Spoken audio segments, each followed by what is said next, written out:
अमरीकी सदर Donald Trump एक तरफ गजा में जंगबंदी का क्रेडिट ले रहे हैं, जबकि दूसरी जानिब वो मुसलसल हमास को धमकियां दे रहे हैं कि अगर उसने हथियार नहीं डाले तो उसके खिलाफ सख्त कार्रवाई की जाएगी। अब एक बार फिर डोनाल्ड ट्रंप ने हमास को खबरदार किया है और इस बार मुनफरिद अंदाज में धमकाते हुए कहा है कि अगर हमास ने अमन मुआहदे की खिलाफ वर्जी की तो मशरिक़ वस्ता के इत्तेहादी ममालिक बड़ी फौजी कुव्वत के साथ गजा में दाखिल होकर उसे सीधा करने के लिए तैयार हैं। अब डोनाल्ड ट्रंप के इस बयान से यह तासुर मजीद मजबूत हुआ है कि अमन मुआहदे के बावजूद अमरीका और इसराइल फ़लस्तीन में अपनी मुदाखलत ख़त्म नहीं करेंगे।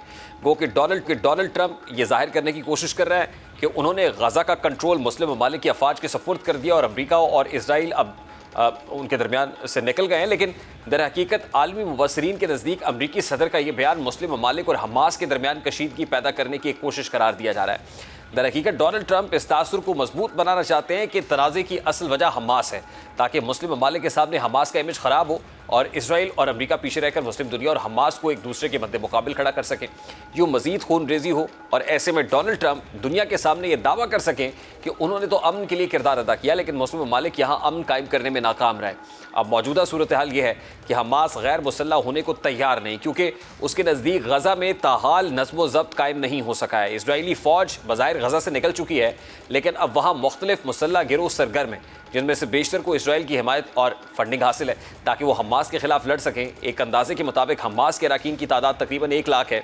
अहम नुकता यह है कि हमास अब गजा के सियासी और समाजी निज़ाम में रच बस चुकी है और आवाम से बराह रास्त मुंसलिक है। इसलिए इसराइल के लिए हमास को यकसर ख़त्म करना मुमकिन नहीं है, क्योंकि अगर सेहूनी रियासत की जानिब से दोबारा शहरी आबादी पर हमले किए जाते हैं तो आलमी सतह पर सख्त रद्दअमल सामने आ सकता है और फिर ऐसे में अमरीका भी तनकीद की जद में आ जाएगा। इसी पस मंज़र में आलमी मुबसरीन ये समझते हैं कि अमरीका और इसराइल चाहते हैं कि मुस्लिम ममालिक के हाथों हमास का खात्मा हो। हमास सियासी तौर पर बेदखल होने को तो तैयार है, लेकिन असलिया छोड़ने पर आमादा नहीं है, क्योंकि उसे अपना मुस्तकबिल गैर यकीनी दिखाई देता है। दूसरी जानिब मिस्र, तुर्किया और कतर की अफवाज गजा में दाखिल होने की तैयारियों में हैं और आइंदा मरहले में मजीद मुस्लिम ममालिक भी इस कार्रवाई में शरीक हो सकते हैं। यानी एक तरफ मुस्लिम ममालिक की अफवाज होंगी, दूसरी जानिब हमास, जबकि तीसरी तरफ इसराइली फ़ौज जो अब भी येलो लाइन पर मौजूद है और गजा के तकरीबन 53% हिस्से पर काबिज़ है।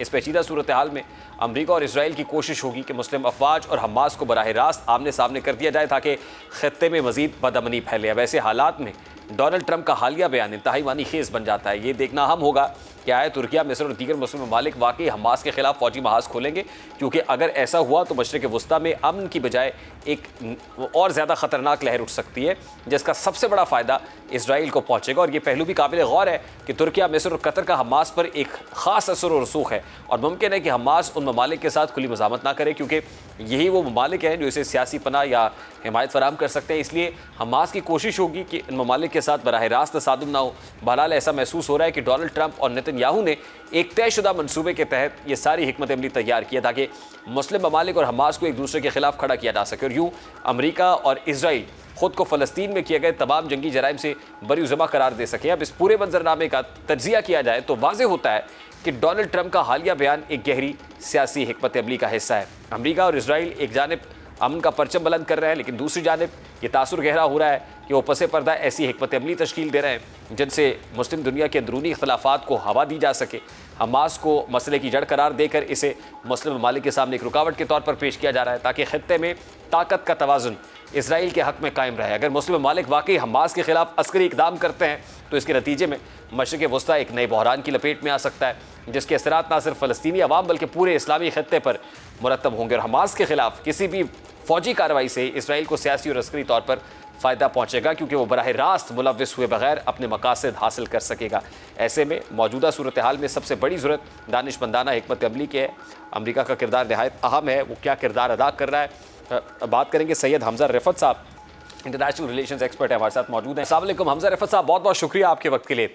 डोनाल्ड ट्रंप का हालिया स्टेटमेंट हमने आपके सामने रखा, उसमें वो हमास को एक बार फिर धमकी दे रहे हैं, गैर मुसल्लह होने का कह रहे हैं, अदरवाइज़ जो बसूरत दीगर जो नतीजा निकल सकता है उससे भी ख़बरदार कर रहे हैं।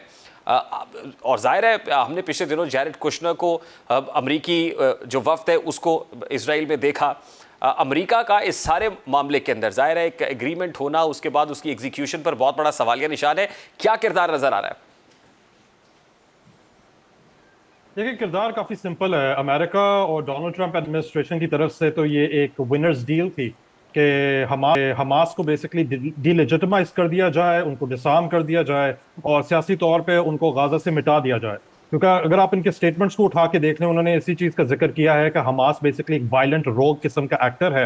हालांकि सबसे ज्यादा जो नस्ल कुशी की है वो इजरायली ऑक्यूपेशन फोर्सेस अब तक कर रही है, सीज फायर के होने के बावजूद। अभी जो लेटेस्ट ये है कि 95 के करीब, और 95 कोई छोटा नंबर नहीं होता सीज फायर के बाद, 95 के करीब फलस्तीनियों को इजरायली ऑक्यूपेशन फोर्सेस ने बेसिकली उनको कत्ल गारत किया, उनको मार दिया है। तो इससे साफ साबित होता है कि रही बात डोनाल्ड ट्रंप के एडमिनिस्ट्रेशन की, देखिए मैंने इस चीज का बार बार जिक्र किया था, ये सीज फायर बहुत ज्यादा फ्रेजाइल है।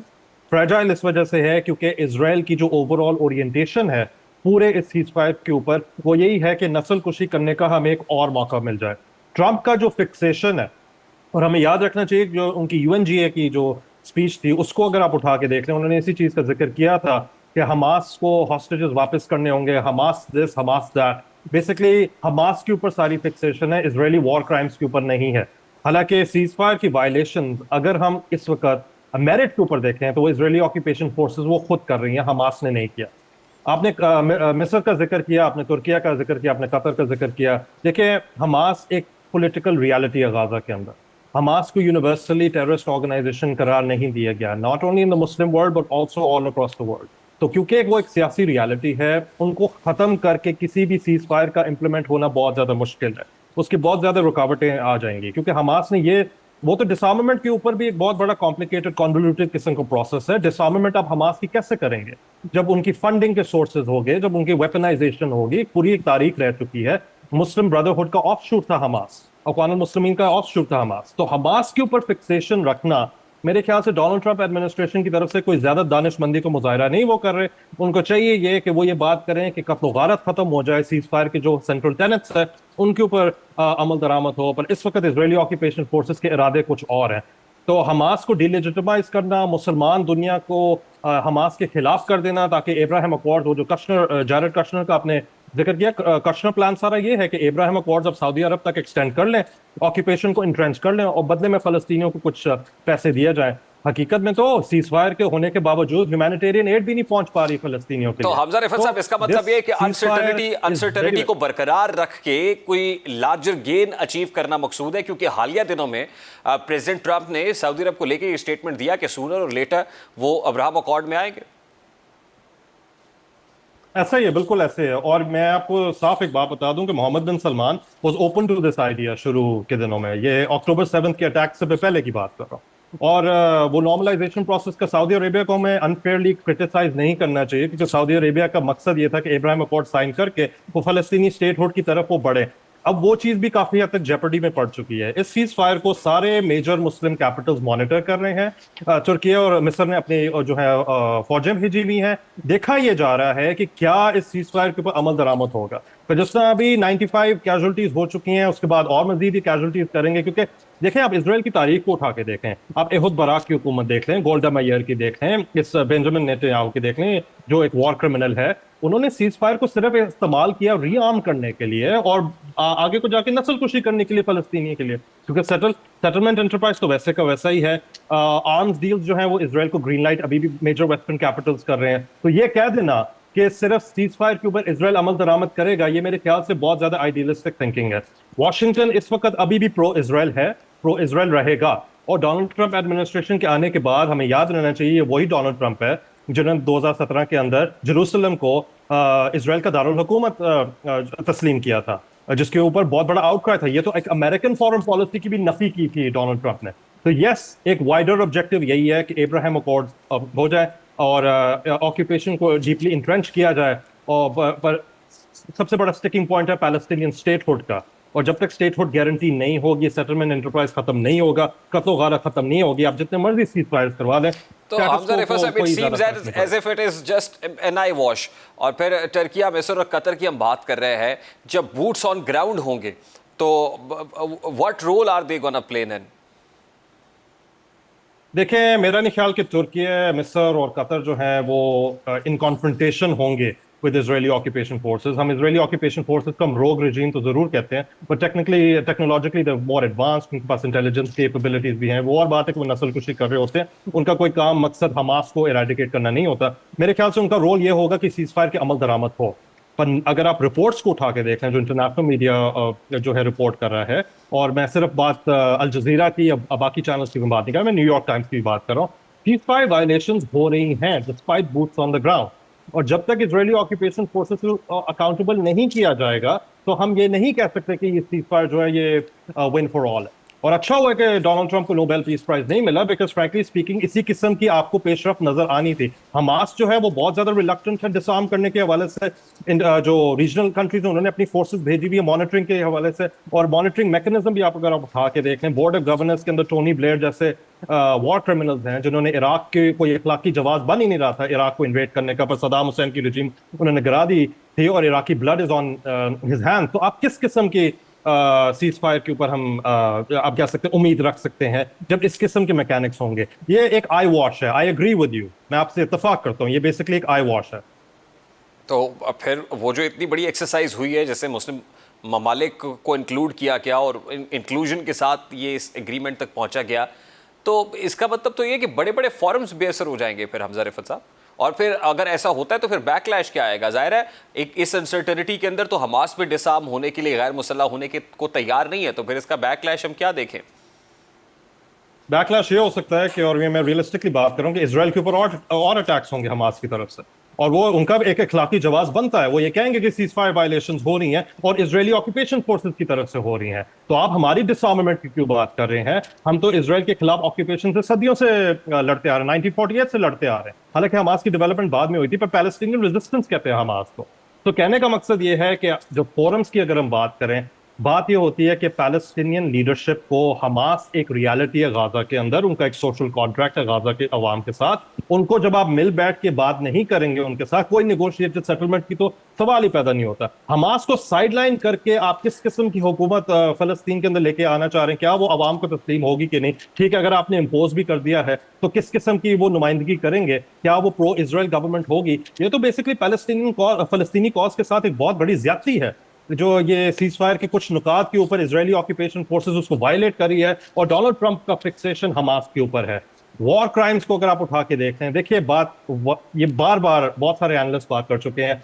इंटरनेशनल क्रिमिनल कोर्ट ने जब अरेस्ट वारंट निकाले में नेतन्याहू के लिए, इजरायली ऑक्यूपेशन फोर्सेस के जो ऑफिसर्स हैं उनको तनकीद का निशाना बनाया जा रहा है, तो फिक्सेशन हमास के ऊपर क्यों है? हॉस्टेजेस को रिलीज किया है हमास ने, उन्होंने सीज फायर की जो डेडलाइंस हैं और जो आप कह सकते हैं कि ओवरऑल जो नुकात है, central tenets of the ceasefire, they abided by it.